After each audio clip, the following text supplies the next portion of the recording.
say that? I think we'd be a lot better off if we would stop kissing Oprah's ass. Did I say that? Oh, it's a big ass. And there's a lot of kissers around. Boy, I'll tell you. And you know why? Because they're afraid of her. They're afraid of her power, her majesty.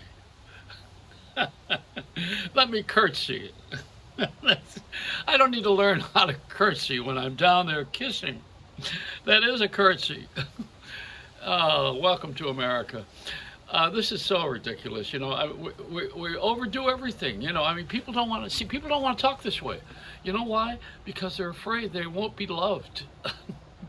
You won't like me if I tell you the truth, which is my truth. I can't tell you your truth. You know your own. But we can't exchange truths when people are living in a double standard, and that's what we do. You know, we do it often. That's why you got all these Republicans that one of them voted for this relief package, and you got all these Democrats that voted for much more than the Republicans ever wanted to give anybody. But no, not one person voted against Trump when it was the impeachment thing recently. See, they don't have freedom of thinking. They just don't. The only reason I'm saying is not political, but see, they're not honest. They're not honest. People are more interested in fame and power than they are in truth and in what is satisfying to the soul. To be totally truthful to yourself. So what does this become? Great name. It comes from England. Much ado about nothing. That's what this is. This has become a farce. You know, in the English world, there were shows that were made fun of the English establishment, mostly by Englishmen. Gilbert and Sullivan, they wrote The Mikado, the English encounter with the Japanese, and how the English have that stiff upper lip and the way they treat things. See, they separated their colonies by religion, not by color. Pakistan and India, that's religious separation. Israel and Pakistan. In every country that they have conquered, if they don't get along, Africa, they do it by religion. It's by religion, not necessarily color. How are you going to separate color in Africa? I mean, come on. We're going to think the giraffes aren't going to talk to the snakes, you know? I mean, this is all so much ado about nothing. We have too much time in our hands. This pandemic, the worst thing that's happened in the pandemic is give everybody too much time, because we sit here and we start thinking about all the things that we shouldn't be even thinking about. It's a waste of time. This whole thing with the Queen of England and what she thinks about Meghan. I mean, you know, see, I think in that country, those guys don't know how to choose women. I think they don't know how to choose their women. And I think they made a couple of mistakes. The Princess Diana was a mistake for what Charles wanted. I mean, she was a mistake. Come on, start with. And this one here, she's an English-speaking, wonderful, beautiful star that never made it, incidentally, as a star. You know, an actress.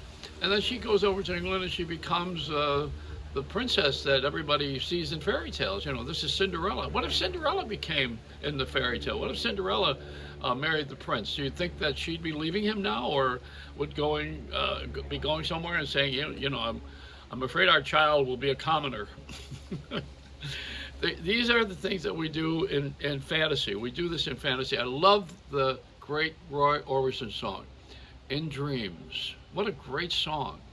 And it's a dream. A lot of this is in dreams. It's not real. And we have the capability of dreaming. That's what our imagination is all about. In Disney, they call them Imagineers. They don't do that so much anymore. Walt used to do that. And you know, we have a real good understanding of what is right and what is wrong. Everybody instinctively knows when they're doing something wrong, even though you're on video camera getting caught robbing a car or running over somebody and then leaving the scene of the crime. It's the guilt that we live with. The guilt. That's what we're doing right now with the black issue. We're living with the guilt, not with the solution. We're living with the problem. Problem is nobody wants to get honest about it and educate and train and give up positions is one thing, But when someone is ready for it, I mean, you know, we have moved to mediocrity in our society. Everything is down a notch. You're not going to find another Barbara Streisand. You're not going to find another President Kennedy. You're not going to find another Johnny Carson in every place that you could think of, except where? Film. Because movies got better than ever. They got Dolby Sound and IMAX, and they're edited well, and it's really, no matter what kind of film you like, it's done well. So who is really representing us the best? I'm going to tell you, you're going to hate it, is Netflix. They got it down. That's what we really are. We really are what they are. And they got all these black films now because they want to kiss their asses. See, they're busy with this ass kissing. I don't like it. And I don't mind saying it because I've never had to do it, and I'm not going to start. I like people just for being who they are, and I want everybody to be exactly who they are. But I don't want any black person replacing me because I'm an older guy. I don't want that. And I don't want a white guy replacing me, but a young white guy. And I don't want a dwarf, or I don't want a lesbian. I don't want anybody replacing me. I want to be me. Great song, right? I gotta be me. But you see, you got to talk like this, and you can't do it on television because they own too many franchises. They have too many interests. They want you to pay for everything. They want to put you in the streaming business. You know, all of a sudden, what used to be free over the air is now you paying for it. Even radio, you got to pay for radio with XM Sirius. You pay for them. You pay money to listen to radio, to a collection of songs, and you pay money to watch certain things on television, because you're not going to get them any other way, including sports. This, what's that, Discovery, Direct TV, where that's owned by the monopoly that's not supposed to be a monopoly, which is Ma Bell, the telephone company. AT&T is not AT&T. AT&T is singular, the company that bought the brand name. They are not AT&T. That's not the original company. They bought the name, the brand name.